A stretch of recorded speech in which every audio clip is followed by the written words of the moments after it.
Thank you everyone for coming to the summit yesterday, coming today. I hope you enjoyed it. We had really good feedback from yesterday. This morning, I'm going to present quickly Techfugees and a few of our projects, because I know a lot of you sometimes ask what Techfugees is, like aside hackathons and events, what do we do? What is a concrete idea? And what's our core model? How do we work? And then we'll go on to the sessions. So my name is Joséphine Goub, and I'm CEO of Techfugees, as you figured it out now. So I'm going to do a review of Techfugees. Techfugees has existed since September 2015, like Mike presented yesterday. And we were created on the basis of the people that are coming now, the refugees we're seeing.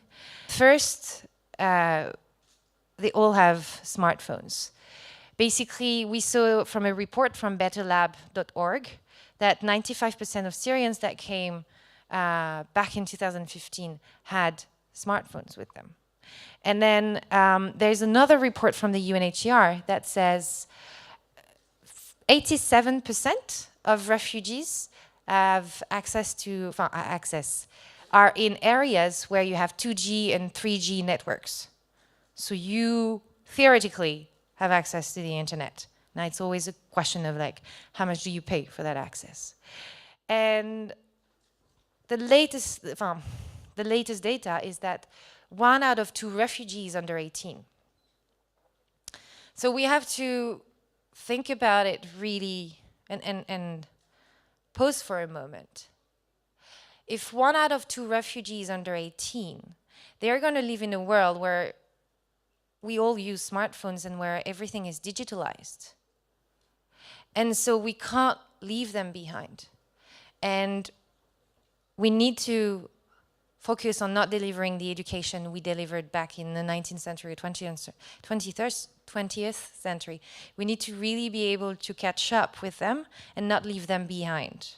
So how do we deliver with technology today the education they will need tomorrow? And Tom will talk more about it, the education piece. But so Techfugees was really created on like, we have a new generation, a new way of people migrating, and they're using their smartphones and technology. So we have to address it in a different way. That was really this.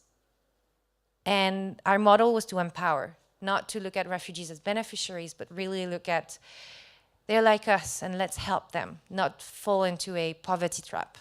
Because if you leave them behind, they'll fall into a poverty trap and never come back.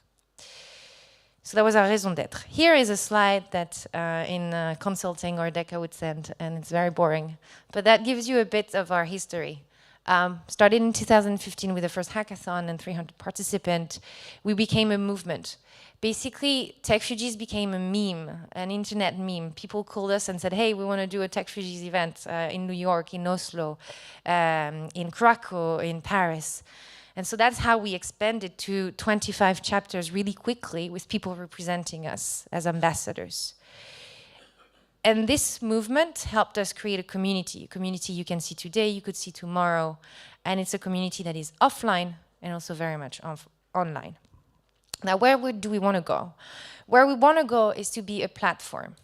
We decided not to become an accelerator of technology. We decided not to become an incubator with a space physical, because lots of people are doing it and they're doing it right.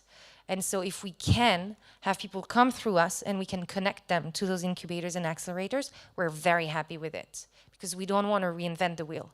But what we thought was lacking is an online place and offline with events like these, where you can connect to the tech sector and those discussions can happen.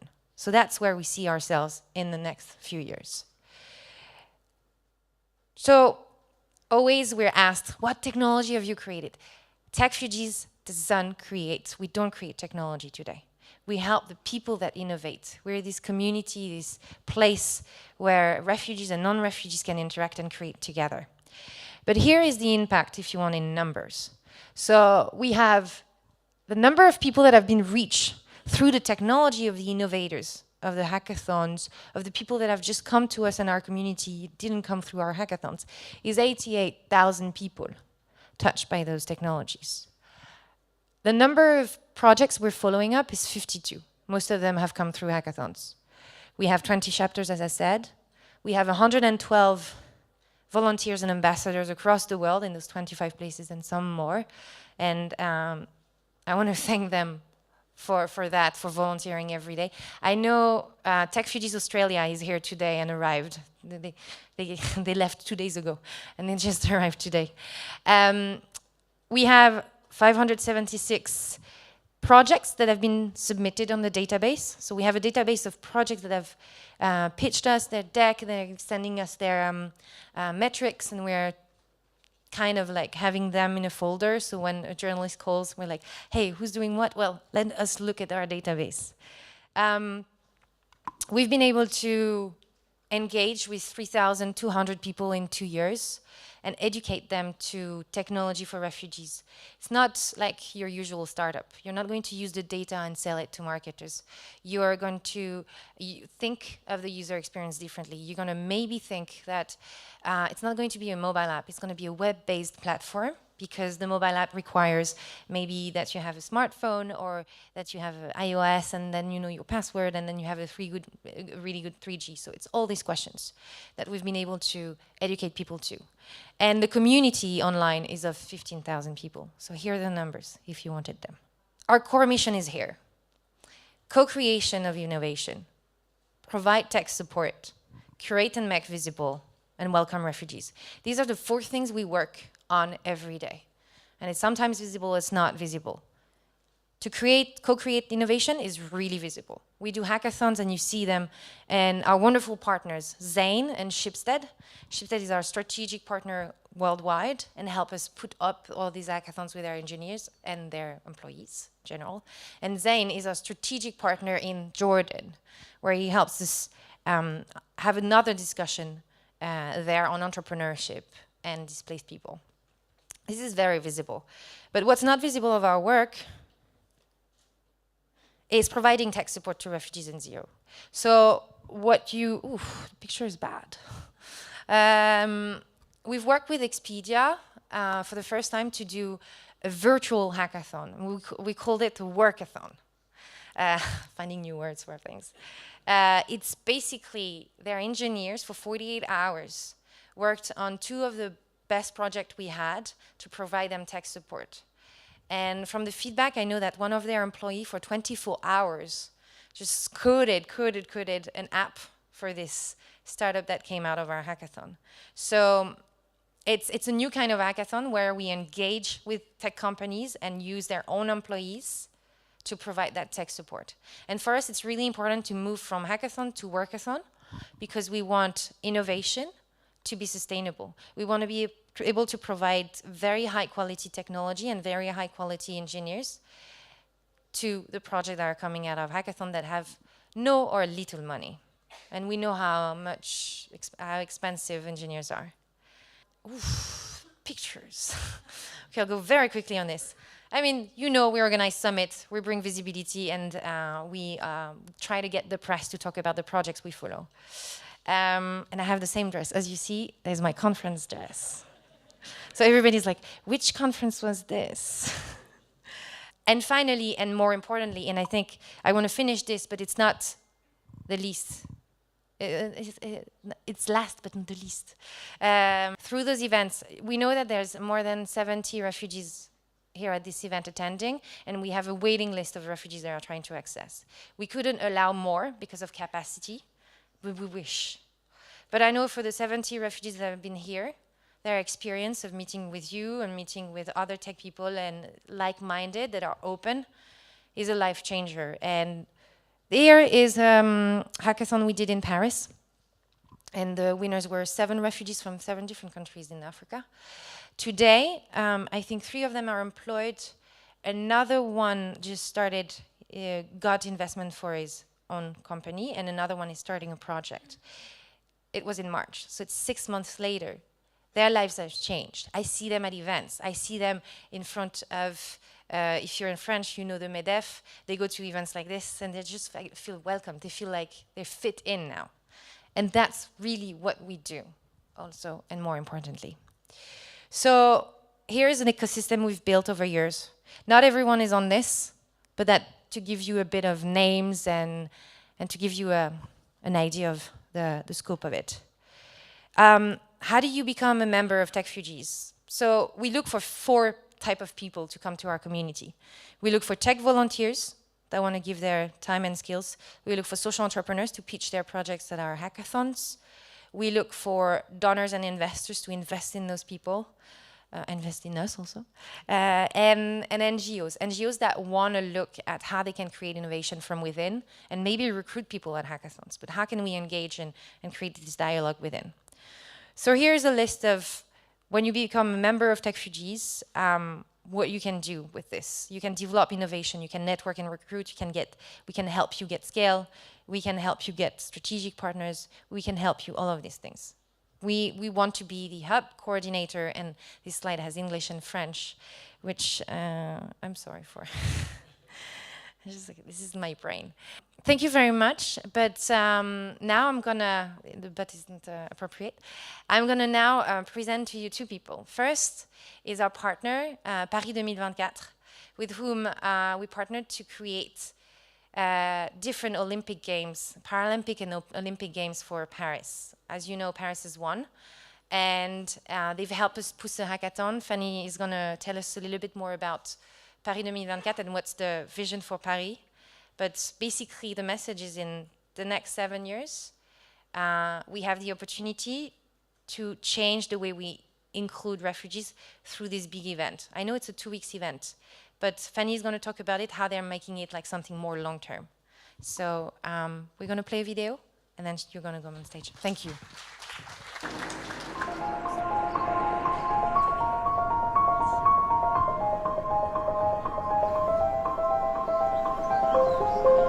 We are the heirs of Paris 2024. We know the power of sport to build a better world. We are living the legacy of the Games. Through sport, we strengthen friendships, beliefs, neighborhoods, and communities. Our colors are many. Our team spirit grows every day. Diversity is our badge, and we wear it with pride.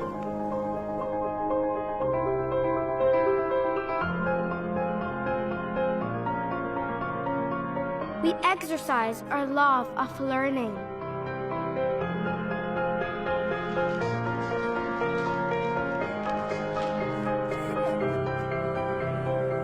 Sustainability is in our nature. The Seine runs in our veins. For us, sport is not only sweat, it's also health. We dream big, we build better, and we will not rest until the whole world shares in the beauty of friendship, the passion of sport, and the power of change. We are the 2024 generation.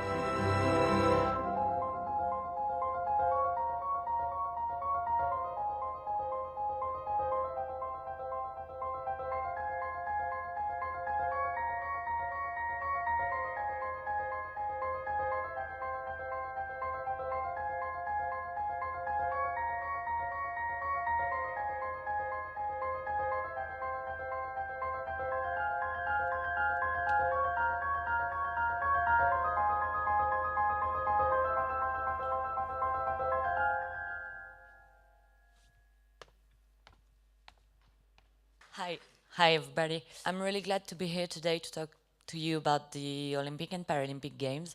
Until recently, we were just a bid committee for hosting the Olympic and Paralympic Games in 2024. And since last September, we won, and we're gonna organize the Games in 2024. What this video just showed is like for us, for Paris 2024, we're deeply convinced that the Olympic and Paralympic Games can be more than just 15 days of sport competition, like Josephine just said. For us, this event, with this huge dimension, huge economic impact, huge social impact, could really contribute to create a better society through sport. We're really convinced of that, and even in the bid phase, we built up a project on three main pillars, three main axes. The first one was, of course, the celebration of the game. The games are a big party, like for 15 days, and a big celebration of sport, but also the legacy of the game. The legacy of the game is what the games could bring to society. It's more than just sport, it's values of sport, it's education through sport, it's fostering civic engagement, it's building a society more inclusive, because when you organize the game, you basically welcome the world, the entire world, for 15 days. So the games for us have really a power to create a society more inclusive. So we were convinced about that. And we met Josephine a year ago. We met Techfugees, and we wanted to do something very concrete for refugees, because we know the power of sport for refugees. When they arrive in a country, when they settle, sport can be a real leverage for social inclusion, for them to meet people, and basically to cope with their daily life, which is, we know what it is. So we met Josephine, and we decided to organize this hackathon about sport, tech, and refugees. It was a bit of an experiment for us, because we didn't know much about tech. We know about sport, and we didn't know much about tech and refugees. We used to organize like sports tournament for refugees, but we really wanted to create lasting solutions. So we organized this hackathon last July. We gathered local associations who work with refugees, with sport and refugees. We gathered sports federations that are very active about refugees, for helping refugees when they arrive. For example, the Cricket Sport Federation, which is very active and propose a lot of programs for refugees. We gather all these stakeholders, and we ask them to present their challenges, the challenges they facing every day. About sport and refugees. They presented it to the participant of the hackathon, about access to sport for refugees, about social inclusion through sport, social cohesion through sports. And for 2 days, I don't know, 30, 40 participants just created solutions, project for 2 days. 5 very, very interesting projects emerged from this hackathon. The first one was Kabubu. Kabubu, it means friendship through sport in Swahili, and this project is an app that allows people who are practicing sport in a club in France to meet refugees and to integrate them to their team with a system of a buddy system that can help the refugees, like finding someone to practice sport with in Paris. So it's really interesting.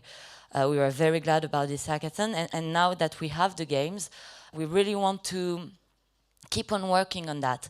We want to keep on developing this amazing project we have from the hackathon last July.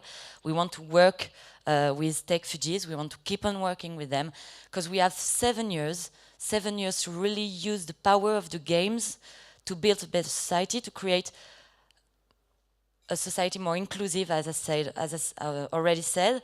But we want to go further now.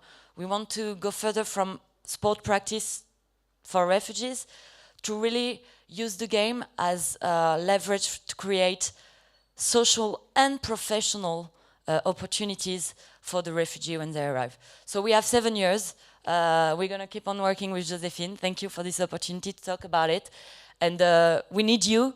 We need all the stakeholders to get all federating behind with the game, with us, to really carry a strong project for refugees with sport. Thank you. Thank you, Fanny. So yeah, if you want to talk with Fanny, or you want to talk about this project and get involved, get to us. It's about creating lasting change. I like this idea of, like, we have a deadline of 7 years. In 7 years, we can do so much. And in 7 years, can you believe, like, where society will be in 2024? How many of us will use, like, smartphones, and how much we can I don't know. We're going to welcome the world, and what a better way than having the world welcomed by refugees within Paris. Anyway, that's a project I believe in. Now, and with great pleasure, I'm going to introduce you to Tom from our team, who's worked on a project on education for refugees, no, for displaced people. Internally displaced, which is very different. And it's going to give you a better idea of how we work and what we do. Tom? Can you hear me okay? Okay, great. Hi everyone, my name is Tom Hayton. I have been involved with Techfugees pretty much since the very beginning. I only have a few minutes to talk to you, but there are a couple of key ideas that I want you to take away from my talk. The first one, and perhaps the most important one for all of you, is that many people who I speak to about the refugee situation, they say, look, I really want to help, but I don't know how. I was exactly the same. I was disturbed by a lot of the images that I was seeing in the media back in 2015. I wanted to help, and I basically just jumped in. I jumped in on the first Techfugees event and contributed some of my skills. And I want all of you to take every opportunity that you can during the next couple of days to speak to people and volunteer your skills. Don't worry if you don't know exactly how you can help. The point is that you can help. I'm not a humanitarian professional, but I've managed to find a niche, which I'm going to talk to you about in the next couple of minutes. So let's just skip through here. So the first thing that I want to talk to you about is the fact that refugees obviously have physical needs: food, water, shelter, etc. These are obvious and well known.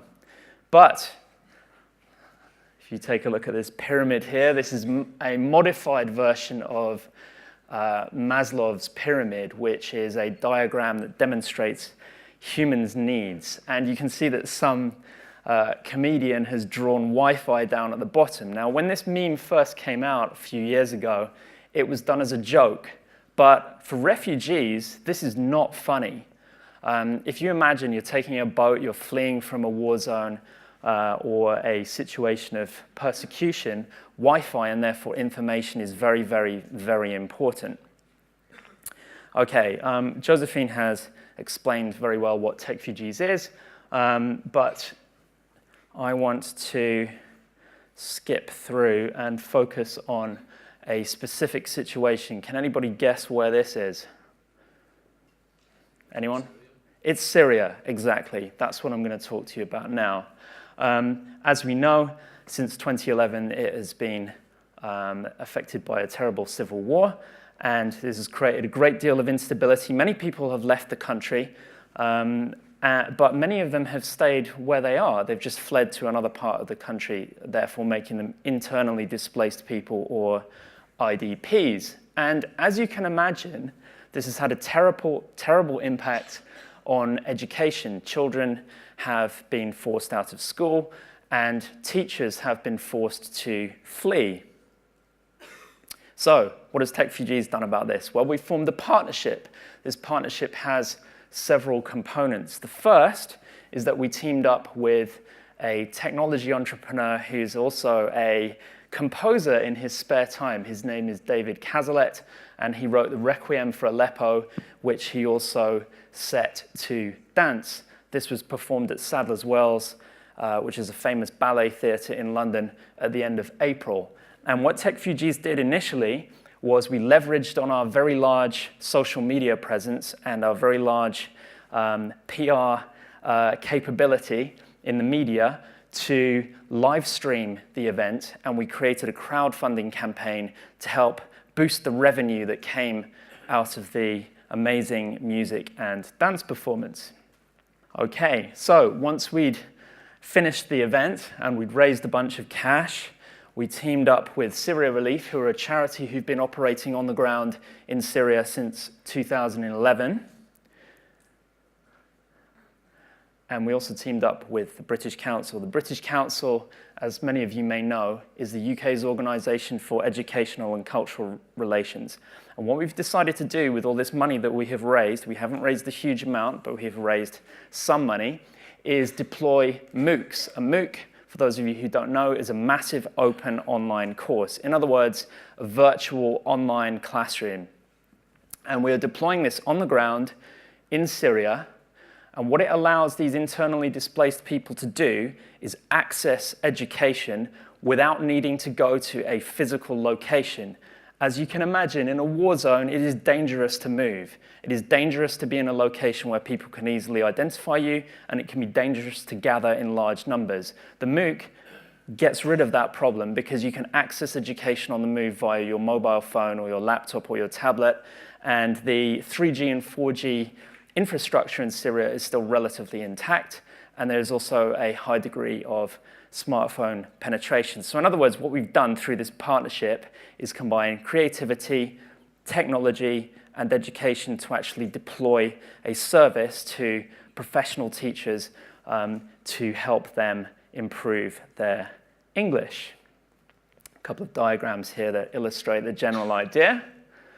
Okay, so I'm aware that I don't have a huge amount of time, so I just wanted to show you this diagram which shows you the flow of the project and how it works. The first step up here is online placement testing. We need to know how much these people know about English already. How good are they? So we need to give them a score. So we've sent them a placement test via email which they can complete, so we get an idea of where they are in terms of what they can do. We then organize them into groups. They do the course online with their smartphones, as I just explained, and as you can see over here, they have regular tutorials online with a moderator. So it's not just them filling in boxes online, they actually have an opportunity to interact and be guided by a living, breathing tutor who is a professional teacher via the virtual classroom that we have created inside the MOOC. That's also important when it comes to language learning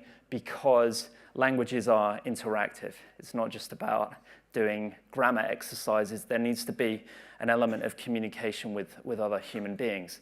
So they progress through structured modules and have an opportunity to practice the language. And then when we get to the end of the course, we test them again. Why do we test them again? Because we want to show that we've actually made a difference and that we have some metrics, some numbers, some results that demonstrate that we have made an impact. The students get certificates at the end, and then we can repeat this process again in other locations using a model that we are able to validate through the results that we have obtained in this course. So some benefits of using MOOCs. If you'd just like to take a quick look at this, one thing that I would like to highlight down at the bottom here is the fact that the model is replicable and scalable. We intend to rinse and repeat this idea in as many locations as we can, and we use the numbers and the engagement metrics that we get from the MOOC in order to be able to improve it over a course of time. Moving swiftly on, there are some potential drawbacks. We're not going to pretend that it's all ideal. Students can study when it suits them, but it's very important that we set milestones so that they actually do the work and that we are able to encourage them to move through the course at a reasonable pace. It's not as interactive as a real class. They also require very careful design by experts. When we were deciding which particular materials to use, I was actually quite surprised that there aren't a huge number of very well-designed MOOCs. It's important that they are well-designed because you can't just put materials online and hope that learning will happen. It will not happen. It has to be designed by educational professionals who know what they are doing. And of course, it requires money. It's a sad reality of life. I just want to finish off by giving you some of my personal views about helping out with refugees and with technology, and also to give you a call to action. I mentioned earlier that I would encourage you all to jump in and get involved, but the first thing that you need to understand about working on any refugee-related area is that it is complicated. I speak to lots of people who are full of goodwill and they want to change the world, and that's fantastic. Don't give up on that. But bear in mind that there are many, many different areas to the refugee crisis, if you want to call it that, and it can be very different in different locations. So what I would suggest to you is you pick one very specific area where you can make a difference, where you can contribute your professional skills in your location and a context, that you understand. Speak to refugees. Ask refugees what they actually want and need, because it might be quite different to what you imagine. Define some measurable goals and milestones. It's okay if they're small. Someone once said, it's just a drop in the ocean, but the ocean is made of drops. So bear that in mind. Form partnerships. As you can see, we didn't do this all by ourselves. We partnered up with the British Council. We partnered up with Syria Relief. We partnered up with David Cazalet from Requiem for Aleppo. And we were stronger as a result of that. And finally, ask for help. If you don't know the answers, ask somebody else. We don't know all the answers, so we ask for help. If you want to get in touch, drop me a message, tom@techfugees.com. Thank you very much for listening. Cheers. Thank you, Tom. And I think also what I want to add is to give access to education, but I think these English courses, right? They're going to be able, once they speak English and read English, to access the English-speaking or English-written internet. And then it becomes really interesting for all of these guys that are stuck in their country and don't maybe have access only to internet in Arabic. And we know that the content in Arabic is often political more than educational. So they're going to be able to open Harvard and MIT courses and open the whole world. We know what language does. So thank you for Tom.